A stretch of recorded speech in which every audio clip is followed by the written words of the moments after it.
जिसे ना सिर्फ भिलाई स्टील प्लांट के लिए जाना जाता है बल्कि साथ ही इसे शिक्षाधानी यानी एजुकेशन हब के नाम से भी जाना जाता है, जहां ना सिर्फ प्रदेश भर बल्कि पूरे देश भर से विभिन्न छात्र छात्राएं यहां आते हैं, पढ़ते हैं, जिनके परिवार वाले, उनके परिजन इस भावना के साथ भेजते हैं कि वो यहाँ आके उनका नाम रोशन करेंगे और पढ़ाई पर ध्यान देंगे। ज़्यादातर बच्चे जो बाहर से आते हैं वो या तो पीजी या तो हॉस्टल्स में निवास करते हैं, पर ऐसा ही एक मामला सामने आया है जहां भिलाई में एक रस्तोगी कॉलेज के छात्रावास में कई सारी छात्राओं की तबीयत बिगड़ गई। एक साथ 40 से भी अधिक छात्राओं की तबीयत बिगड़ी, जिन्हें हाईटेक हॉस्पिटल में भर्ती करा गया और इसका जो कारण है वो फूड पॉइजनिंग बताया जा रहा है। तो इस बारे में आज हम इंडियन न्यूज़ के न्यूज़ रूम में जाकर चर्चा करेंगे और जानेंगे हमारे सहकर्मियों से उनकी राय। तो आइए चलते हैं इंडियन न्यूज़ के न्यूज़ रूम में। इस पूरी घटना में ही कल रात से हमारे साथ जुड़े हुए हैं इस मामले में हमारे संवाददाता सुरेंद्र जी। तो आज हम उनसे जानेंगे कि आखिर ये पूरा विषय है क्या। ये रस्तोगी नर्सिंग कॉलेज का पूरा मामला है और 60 में जो छात्राएं थी उनमें फूड पॉइजनिंग की शिकायत आई। पहले ये शुरुआती दौर में 1 से 2 या 2 से 3 ऐसी शिकायतें आती रहीं। फिर लगातार एक साथ जब 40 से 30 से 40 बच्चों को ये लगातार इस शिकायत हुई, तब इनको जाकर हाईटेक हॉस्पिटल में भर्ती कराया गया और ये पूरा मामला निकल कर सामने आया। इसमें जो जैसे ही भिलाई जो निगम मेयर हैं नीरज पाल जी, इनको पता चला, ये वहाँ पहुँचे, तब जाके ये पूरा मामला पूरी तरह से सामने आया कि इसमें एक बालिका की मौत भी हो गई है, जिसे बालोद में उसके परिजन लेकर चले गए थे और उसके बाद में वहाँ पे इलाज के दौरान उसकी मौत हो गई। इस पूरे मामले में जो बात निकल कर सामने आई, तो डिहाइड्रेशन की सारी बच्चे शिकायत कर रहे थे और उसी की वजह से इनको यहाँ पे दाखिल कराया गया, जिसके चलते उस एक बच्ची की भी मौत हुई। डॉक्टर ने डिहाइड्रेशन के लिए फूड पॉइजनिंग को जिम्मेदार ठहराया कि उन्होंने कहा कि फूड पॉइजनिंग की वजह से ये पूरी शिकायतें हुई हैं, जिसके कारण यह पूरी घटनाक्रम जो घटित हुआ है। इसमें एक अहम बात यह है कि जिला प्रशासन ने भी जब ये मामला सामने आया, रातों रात इसकी जांच हुई और जिला प्रशासन ने आनन फानन में यह कह दिया कि पानी की वजह से ये हुआ है, आरओ वहाँ का ख़राब हुआ था।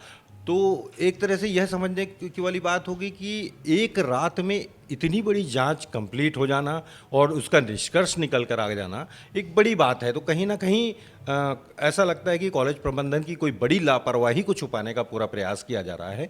जो कई जगह पे ये देखा है, वहाँ पे जब हमने मुआयना किया है स्कूल का, वहाँ के नर्सिंग कॉलेज का, तो वहाँ के किचन की जो स्थिति हमने देखी है, वो किचन की स्थिति काफ़ी ख़राब है।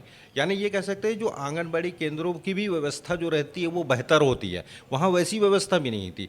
एक नाले के किनारे में उनका किचन बना हुआ है, खुले टीन शेड के नीचे में खाना बन रहा है और वैसे ही गंदगी के बीच में बच्चों को वहाँ डाइनिंग हॉल भी बनाया गया है जहाँ पे बच्चे खाना खाते हैं। तो ऐसी तमाम अव्यवस्थाएं हमको वहाँ पे दिखाई दी हैं, जिसकी वजह से ये फूड पॉइजनिंग होना स्वाभाविक है। सुबह हम लोग को पोहा मिलता है, उसमें कीड़ा मिल जाता है। कभी कभी तो हम सर को बताते हैं कि सर यहाँ पे कीड़ा मिला है खाना में, तो सर बोलते हैं ठीक है, उसको ले जा करके, तो छोटा वाला रहता है लाल वाला, उसको हम लोग साइड में रख के खा लेते हैं। पर जब वो लंबा लंबा वाला कीड़ा निकलता है नहीं खा पाते, तो सर बोलते हैं कि इसको फेंक दो, दूसरा ले लो करके, फिर हम लोग दूसरा ले लेते हैं।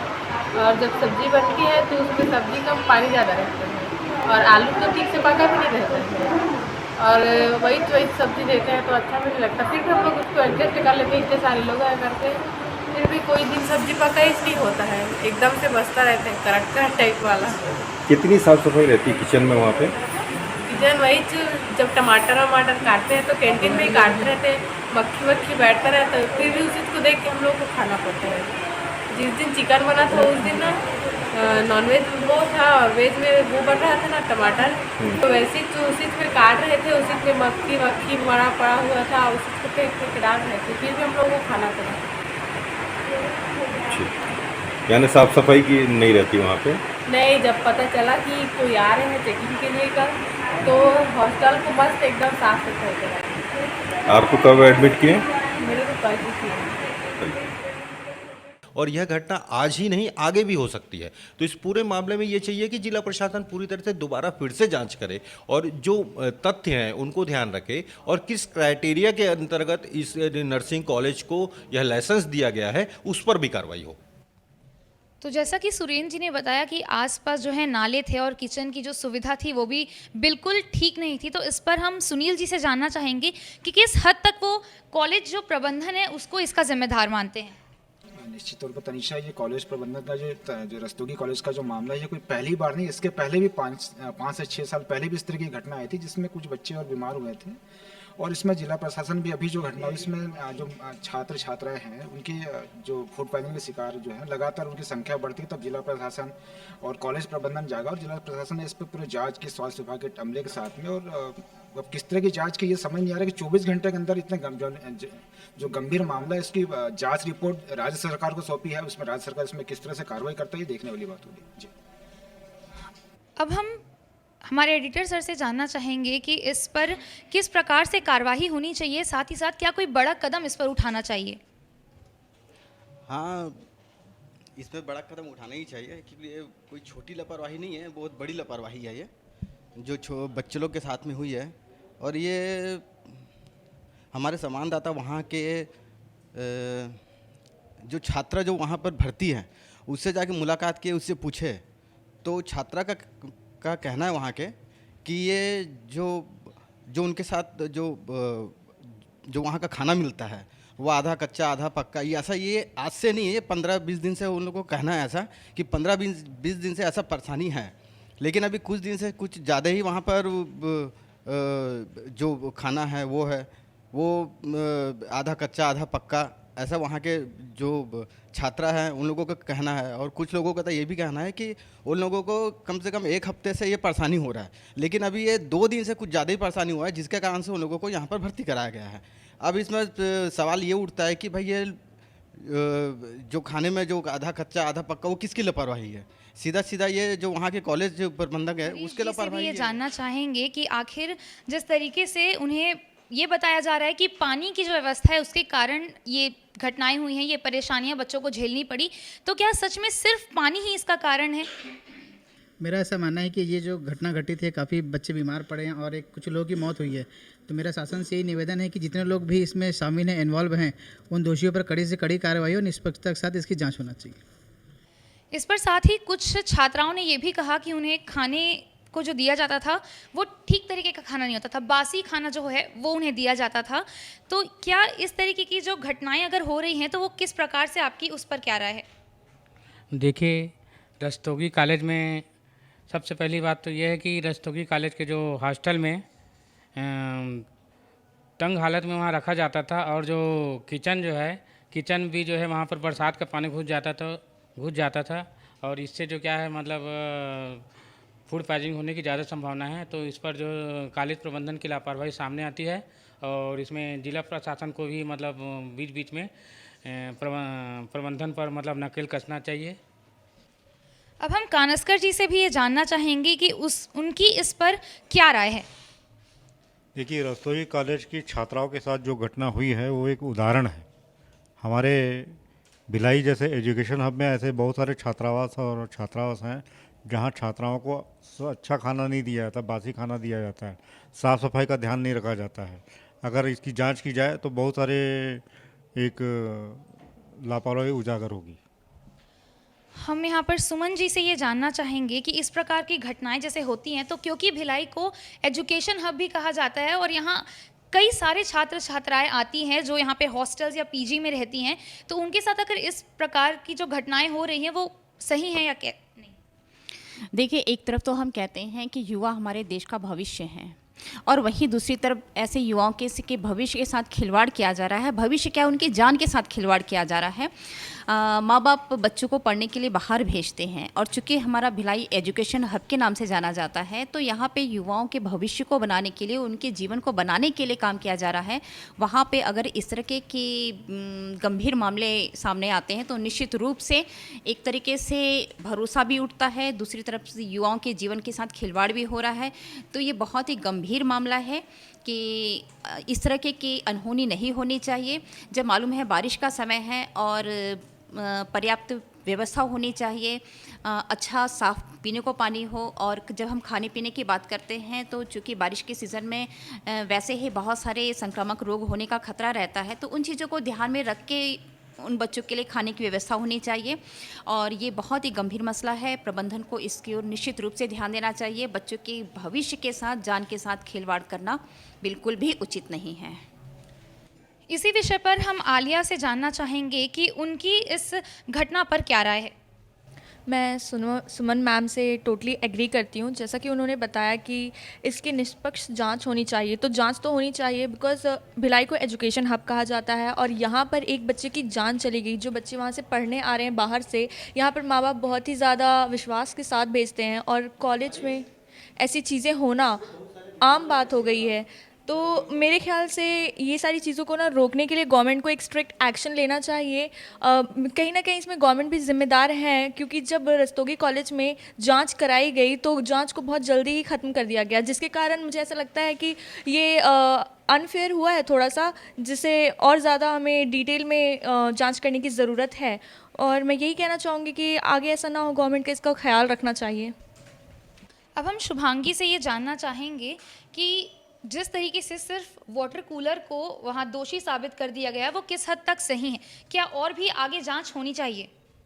हाँ, जांच होनी चाहिए क्योंकि हॉस्टल में हर तरह का व्यवस्था होना चाहिए। और सबसे पहली बात तो मतलब छात्राओं के साथ एक नर्स भी होनी चाहिए ताकि उनकी देखभाल कर सके, और अगर वो बीमार होते हैं तो तुरंत ही उनका इलाज किया जा सके। ये लापरवाही हॉस्टल वालों की है कि वो छात्राओं का ध्यान रखें। अब हम संगीता से जानना चाहेंगे कि क्या वो कॉलेज प्रबंधन को पूरी तरह से गलत समझती हैं या उन्हें दोषी ठहराती हैं?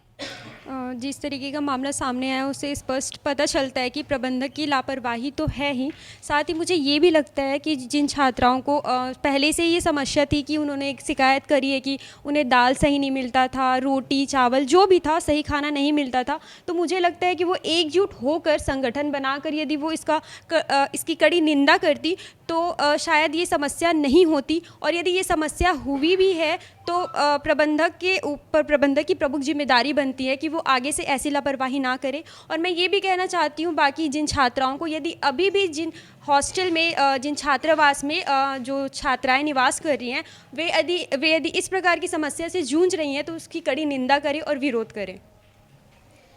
हम प्राची से जानते हैं कि इस प्रकार की घटनाएं जैसे हुई हैं, तो जब ये भी सामने आया कि पीछे नाला था जहां वो बैठ के खाना खाती थी, उसके पीछे में, तो इस तरीके की सुविधाएं उन्हें उपलब्ध कराई जा रही हैं, किस हद तक सही हैं? देखिए, जब माता पिता अपने बच्चों को बाहर पढ़ने भेजते हैं तो वो पहले ही उनकी सेफ्टी को लेकर, उनके हेल्थ को लेकर चिंतित रहते हैं। और उसके बाद जब इस प्रकार की बात सामने आती है तो ये बहुत ही, एक तरीके से देखा जाए तो गंभीर बात है। तो जो हॉस्टल प्रबंधन है उनको ध्यान देना चाहिए कि वहाँ पे हर चीज़ की ध्यान दिया जाए, हाइजीन को लेकर हो चाहे सेफ्टी को लेकर हो। और किसी भी प्रकार की अगर किसी बच्चे को शिकायत है बीमारी को लेकर या सेफ्टी को लेकर, तो उनको जल्द से जल्द उस चीज़ को मतलब एक मोड़ देना चाहिए और जल्द से जल्द इलाज कराने ले जाना चाहिए, ताकि कोई भी बीमारी गंभीर रूप ना ले और मौत का कारण ना बने। अब हम अनूप जी से ये जानना चाहेंगे कि एक तरफ जहां कॉलेज प्रबंधन की कोई सुविधाएं नहीं थी छात्राओं को लेकर, वहीं दूसरी तरफ जो कलेक्टर हैं और एसपी हैं, उन्होंने ये साफ कह दिया है कि पानी यानी वाटर कूलर की वजह से छात्राओं को फूड पॉइजनिंग या स्वास्थ्य से संबंधित परेशानियां हुई हैं, तो वो इस विषय में किसे दोषी ठहराते हैं? देखो तनीषा, मैंने बहुत सारे अपने सहयोगियों की राय सुनी, समझा भी, लेकिन इसमें देखो विशेष दिशा जिस तरह से सुरेंद्र जी ने बोला कि इतना जल्दी डॉक्टर ने अपना ओपिनियन बता दिया कि पानी ख़राब था, वाटर कूलर ख़राब था, उसके कारण उन्हें फूड पॉइजनिंग हो गई। और जैसे कि महापौर की बाइट भी सुनी अपन ने, हमारे भी न्यूज़ चैनल में चला कि 4 दिन पहले एक बच्चे की ख़राब हुई थी तबीयत, तो हमने उसको सीरियस नहीं लिया, लेकिन अब सीरियस ले रहे हैं कब? जब 60 लोगों की तबीयत ख़राब हो गई और इसमें एक की जान भी चली गई है। लेकिन वो मैट कहाँ है? जब वो हॉस्टल में जब खाना बनता है तो एक मैट भी होती है ना खाना चेक करने वाली, वो मैट कहाँ है? उसकी बाइट कहाँ है? मैं तो खुद कहूँगा अपने सहयोगी संवाददाता से कि वो इस खबर पे जब तक इसका क्लियरिटी में रिजल्ट ना आ जाए, क्लियर ना हो जाए कि भाई क्या हुआ, तो इस खबर को रोज़ निकालते रहें, इसमें एक पैकेज बनाएं बीच बीच में कि भाई हमारे बच्चे कैसे रह रहे हैं, क्योंकि वो खुद अपना एक बड़ा इन्वेस्टमेंट उनके ऊपर लगा रहे हैं। लेकिन जिस तरह से ये हुआ है बहुत ही निंदनीय है, और इसमें कॉलेज को बच्चियों की फीस भी माफ़ करनी चाहिए, पता तुम्हें जी। तो ये थी हमारे इंडियन न्यूज़ के न्यूज़ रूम में हमारे सहकर्मियों की राय, क्योंकि ये जो घटना हुई है वो बेहद ही बुरी है, बच्चों के स्वास्थ्य के साथ खिलवाड़ हुआ है, तो इस पर सख्त से सख्त कार्रवाई होनी चाहिए। और हम यूं ही आपसे मिलते रहेंगे और भी नए मुद्दों के साथ। हमारे इंडियन न्यूज़ के न्यूज़ रूम के हमारे सहकर्मियों की राय के साथ आप बने रहिए इंडियन न्यूज़ के साथ।